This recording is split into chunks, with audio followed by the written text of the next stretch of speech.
पिछले एपिसोड में टैन्यू ने मिस पिंक को बताया था कि मैंने आपके ऊपर अटैक करने वाले को पकड़ लिया है और उसे मेरिटोरियस को जो में रखा है। तब इसके बारे में जानकर मिस पिंक भी इस बात से खुश हो जाती है। तभी टैन्यू कहता है कि मैं आपके लिए बहुत सारी स्पिरिचुअल स्टोन भी लेकर आया हूँ, जिसका यूज करके आप स्टूडेंट को प्रैक्टिस करने के लिए स्पेस एंड टाइम पकौड़ा को ओपन कर सकती है। अब इतनी बात कहने के बाद हम देखते हैं कि वो स्टोरेज रिंग मिस पिंक के हाथों में दे देता है, जिसके बाद मिस पिंक कहने लगती है कि स्पेस एंड टाइम पकौड़ा को ओपन करने के लिए बहुत सारी स्पिरिचुअल स्टोन की जरूरत होती है। लेकिन इस पर टैन्यू मुस्कुराते हुए उससे कहता है कि आपको अभी इसके बारे में चिंता करने की कोई भी जरूरत नहीं है। तभी हम देखते हैं कि मिस पिंक स्टोरेज रिंग के अंदर के स्पिरिचुअल स्टोन को देखने की कोशिश करती है, जिसे देखते ही वो पूरी तरह से हैरान हो गई थी और फिर वो टैन्यू से पूछती है कि तुम्हें इतने सारे स्पिरिचुअल स्टोन कहाँ से मिल गए। तब इस पर टैन्यू मिस पिंक से कहता है कि यह एक बहुत ही लंबी स्टोरी है और फिर वो इससे बताने लगता है कि उस समय जिसने आपके ऊपर अटैक करने का कोशिश किया था वो असल में फेंग केंगहाई के वेपन डिवीजन के डेथ वॉरियर की कमांडर है। जिसके बाद हम देखते हैं कि फेंग केंगहाई का नाम सुनते ही मिस पिंक काफी गुस्सा हो जाती है। तभी टैन्यू से कहता है कि अब आपको इसके बारे में ज्यादा चिंता करने की जरूरत नहीं है, क्योंकि मैंने यूजिंग के साथ वाले सारे लोगों को मार दिया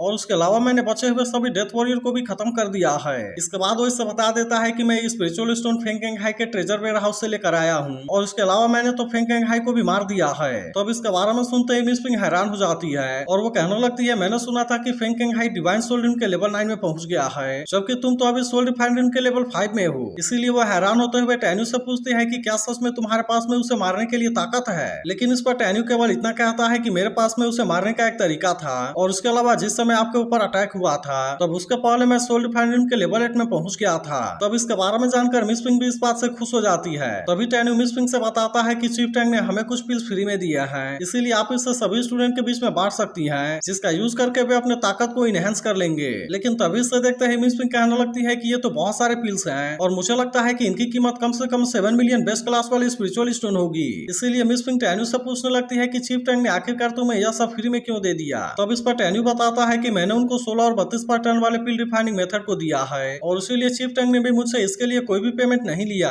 तब इसके बाद सुनते ही मिस पिंक भी काफी हैरान हो गई होती है और फिर वो टैन्यू से पूछती है कि क्या सच में तुम 16 और 32 पर टन वाले पिल मेथड के बारे में जानते हो। तब इस पर टैन्यू कहता है कि केवल इतना ही नहीं बल्कि मैं तो 64 पर टन वाले पिल मेथड के बारे में भी जानता हूँ और इसीलिए अगर आप चाहती हैं तो मैं आपको इसके बारे में सिखा सकता हूँ। लेकिन तभी हम देखते हैं कि मिस पिंक ने अभी इसके बारे में सीखने के लिए मना कर दिया था, क्योंकि उसके टीचर ने अभी केवल कल्टीवेशन के ऊपर फोकस करने के लिए बोला है। इसीलिए टैन्यू मिस पिंक से कहती है कि मैंने अभी पिल मेथड के बारे में गिव अप कर दिया है। तब इसकी ऐसी बात सुनकर टैन्यू कहता है कि यह तो बहुत ही आज्ञाकारी है। लेकिन इसके बाद हम देखते हैं कि मिस पिंक टैन्यू को यहाँ से वापस आने के लिए कहती है, जिसके बाद इसकी बात मानकर टैन्यू भी यहाँ से चला गया था। फिर मिस पिंक कहने लगती है कि वह मुझे इस तरह से ट्रीट करता है, इसीलिए वो सोचने लगती है कि कहीं वो इसके मास्टर होने की वजह से तो ऐसा नहीं करता, या फिर कहीं ऐसा तो नहीं कि मेरे फादर ने मरने से पहले उससे कुछ बोला था। इसके बाद वो कहने लगती है, मैं उम्मीद करती हूँ कि उसके दिल में मेरे लिए प्यार हो और इस तरह से हम एक साथ में ज्यादा लंबे समय तक रह सकें। इसके बाद अगले सीन में हम देखते हैं कि मिस पिंक टैन्यू और बाकी सभी स्टूडेंट के सामने आ जाती है, जहाँ पर कि इसे देखते ही वे सभी ग्रीट करने लगते हैं। इसके बाद वो टैन्यू से कहती है कि तुम यूजिंग को मेरे पास में लेकर आओ। जिसके बाद हम देखते हैं कि टैन्यू भी इसकी बात मानने के लिए रेडी हो गया था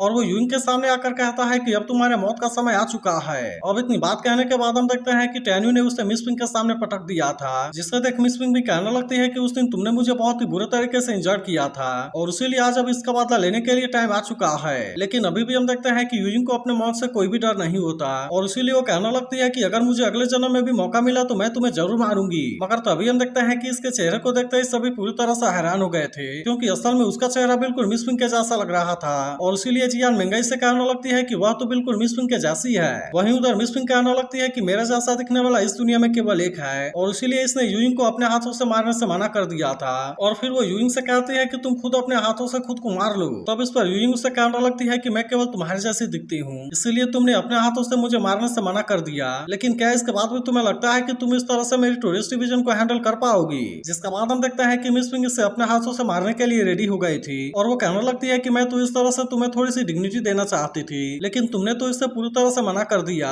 और अब इतनी बात कहने के बाद वो अपने स्वॉर्ड का यूज करके उसे इंजर्ड कर देती है। लेकिन तभी हम देखते हैं कि यूइंग के पास में से एक रॉकेट गिरती है, जिसे देखते ही मिस पिंक पूरी तरह से हैरान हो गई थी और वो यूइंग से कहने लगती है कि तुम इस तरह से नहीं मर सकती। इसके बाद वो रॉकेट को लेते हुए उससे पूछती है कि यह तुम्हारे पास में कहां से आया। तब इस पर यूइंग कहती है कि मुझे इसके बारे में बहुत ही अच्छे से याद है और यह चीज तो हमेशा से ही मेरे पास में है। तब यह बात पता चलते ही मिस पिंक को यूइंग के बारे में काफी चिंता होने लगती है और वो टैन्यू से कहती है कि तुम जल्दी से इसके स्पिरिचुअल सी के ऊपर लगाए हुए बैन को रिलीज कर दो। जिसके बाद हम देखते हैं कि टैन्यू ने भी इसके ऊपर लगाए हुए बैन को हटा दिया था, लेकिन असल में अब यूइंग के साथ से बंद होने वाली थी। इसीलिए वो टैन्यू से कहने लगती है कि तुम जल्दी से इसे बचाने के लिए कुछ करो, क्योंकि मैं इसे किसी भी कीमत पर नहीं मरने दे सकती। तब इसके बाद सुनकर टैन्यू हैरान होता है कि वो अचानक से इसे बचाने की कोशिश क्यों करने लगी। तभी हम देखते हैं कि यूइंग के सोल उसके बॉडी से बाहर आ गए थे, जिससे देखते ही टैन्यू कहने लगता है कि तुम जल्दी से अपने स्पिरिचुअल सी में वापस चली जाओ, क्योंकि अगर सभी सोल ने स्पिरिचुअल सी को छोड़ दिया तो इस तरह से मैं तुम्हारे बॉडी को बचाने के लिए कुछ भी नहीं कर पाऊंगा। लेकिन हम देखते हैं कि यूइंग अब इसकी बात सुनने के लिए रेडी नहीं होती, क्योंकि उसे ऐसा लग रहा था कि टैन्यू अभी भी उसे मार देना चाहता है, और इसीलिए वो कहने लगती है कि मैं अब तुम्हें ऐसा करने के लिए कोई दोबारा चांस नहीं दूंगी।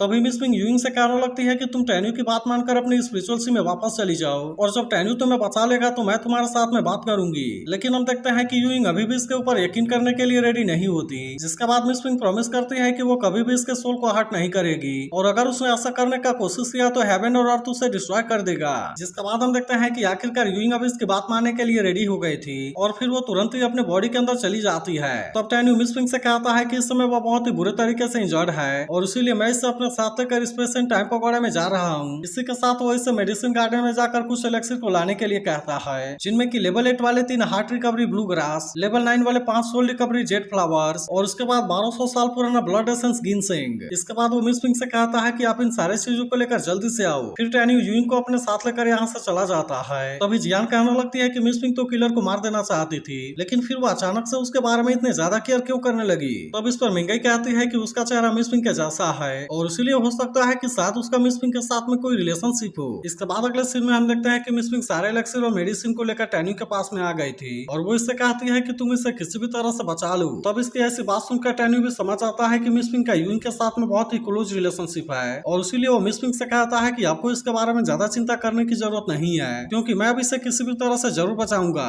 अब इतनी बात कहने के बाद हम देखते हैं कि वो यूइंग को बचाने के लिए प्रोसेस को शुरू कर देता है, जिससे देखते हैं मिस पिंग परेशान होते हुए उससे पूछती है कि इसमें कितना टाइम लगेगा। तब इस पर टैन्यू कहता है कि आपको इसके बारे में चिंता करने की कोई भी जरूरत नहीं है, क्योंकि मैं तो एक डेड बॉडी को भी 12 घंटे के लिए जिंदा कर सकता हूँ। तब इसकी ऐसी बात सुनकर मिस पिंग सोचने लगती है कि अगर मेरे टीचर ने मुझसे ऐसा कहा है तो फिर वो ऐसा जरूर करेंगे। वहीं उधर टैन्यू अपने पावर का यूज करके सारे एलेक्सिर को एक साथ में कंबाइन करने लगा था, जिसके बाद हम देखते हैं कि वो इसे निकले हुए एनर्जी को यूइंग के बॉडी में डाल देता है, और फिर वो मिस पिंग से कहता है कि यह प्रोसेस फिनिश हो गया। लेकिन फिर वो मिस पिंग से कहता है कि अभी कुछ देर के लिए आप उसे आराम करने दीजिए, जिस पर मिस पिंग उससे कहती है कि मैं इसके लिए तुम्हारा बहुत ही ग्रेटफुल हूँ। लेकिन इस पर टैन्यू कहता है कि आपको यह सब करने की कोई जरूरत नहीं है, और फिर हम देखते हैं कि वो यहाँ से चला गया था। जिसके बाद हम देखते हैं कि मिस पिंग इमोशनल होते हुए यूइंग के बगल में लेट गई थी, और फिर इस तरह से वो इसके होश में आने का वेट करने लगती है। अब इसके कुछ समय के बाद हम देखते हैं कि यूइंग होश में आ गई थी, जहाँ पर वो सबसे पहले मिस पिंग को अपने आप से अलग कर देती है, और फिर वो कहने लगती है कि मैं तो हमेशा से ही तुम्हें मार देना चाहती थी,